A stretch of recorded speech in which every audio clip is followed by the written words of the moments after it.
When I opened the videos, my stomach dropped. In the footage where we were taking photos by the sea, where it was absolutely just us and those men, there are now random women in bikinis standing right next to us, close enough that it makes no sense we wouldn't have noticed them. Hello. This story will be about glitches in the Matrix. Things that many people seem to remember as the truth. But something is off now. Now something is a bit different than usual.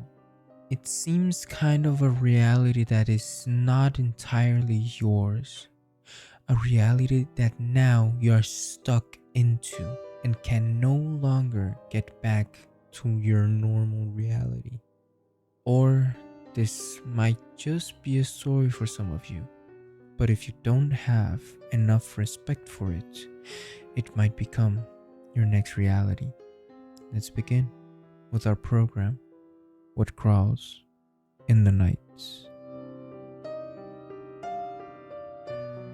My best friend and I are unraveling because an event we survived together no longer seems to exist the way we remember it. For clarity, we don't drink, we don't use drugs, and we are not prone to exaggeration. We are 22 now. When we were 19, we traveled to a rural coastal area in Greece. Over the last 3 years, we've talked about one specific day countless times, replaying it, dissecting it, joking nervously about how close it felt to something going very, very wrong. Our memories have always matched perfectly, down to clothes, gestures, even the order of our thoughts. Until now. We were staying at a hotel in the middle of nowhere and decided to hike about 2 hours along the coast to a restaurant on a remote cape. My friend was dressed very distinctly. Platform heels, a long pink skirt, and a white top. That detail matters. It always has. When we walked into the restaurant, a group of men immediately turned to look at us.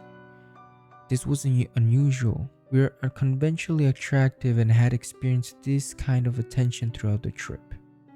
But something about it felt off. They didn't just glance, they watched. They spoke to each other while watching. Throughout the entire meal, their eyes kept returning to us. There were only two other couples there, and neither paid us any attention. The focus felt deliberate. When we left, the men stood up at the same time and followed us outside. In front of the restaurants were rocks leading down the sea and a few parked cars. We decided to take photos on the rocks, trying to act normal. That's when we realized the men were photographing us too, not discreetly. Phones raised, pointing. Some of them were talking on their phones, gesturing towards us as if explaining where we were. There was no one else around. No staff, no passersby, just open coastline and the sound of waves. We didn't want to call our parents and panic them. We were young, alone, and they didn't know what else to do. So we decided to leave immediately.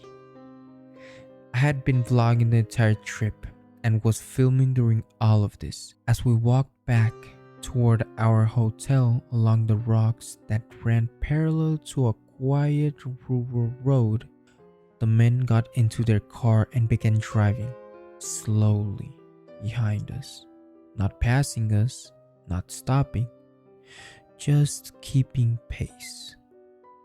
After several minutes, the rocks ended. The coastline became a solid wall where the land met water, and the road ahead disappeared into dense, bushy vegetation. We knew with a certainty that didn't require discussion. that if we went down that road, something bad would happen. So we made a desperate choice. We stepped into the sea. The tide was high, above our knees. I remember filming everything. My friend struggling through the water in platform heels, her long skirt darkening and clinging to her legs. We kept turning around. The men had stopped their car directly opposite where we entered the water. Then they got out of the car. They just stood there, watching us wade deeper into the sea. Eventually, we reached the other side and collapsed into a bench, soaked, shaking, watching them watch us until they finally drove away. That was the entire story. For 3 years, that was the truth. Until I recently went to find the footage. I wanted to make a birthday edit for my friend, our iconic moment. When I opened the videos, my stomach dropped. In the footage where we were taking photos by the sea, where it was absolutely just us and those men, there are now random women in bikinis standing right next to us, close enough that it makes no sense we wouldn't have noticed them. They were never there. Never. Worse, the footage of us walking through the water is now time-stamped on a completely different day. And we are wearing different clothes. According to the videos, going to the restaurant and walking through the sea happen on separate days.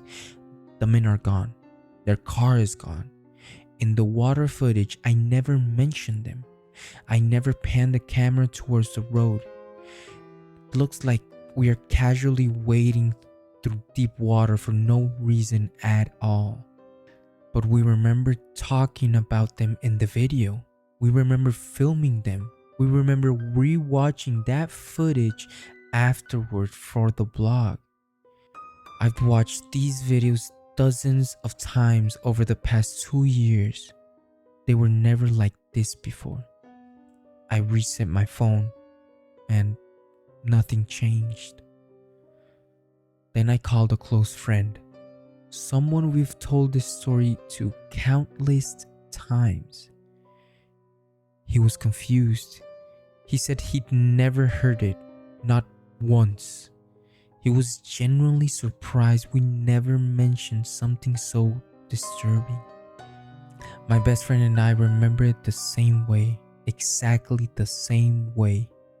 Our memories still match each other's, but they no longer match reality. It feels like our recollections exist in a version of the world that doesn't exist anymore, as if the evidence was quietly edited, sanitized, corrected.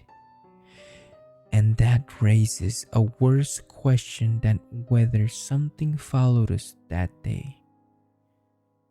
If this memory can be rewritten, what else can be? And if the footage shows a safer version of events, what happened in the version we remember?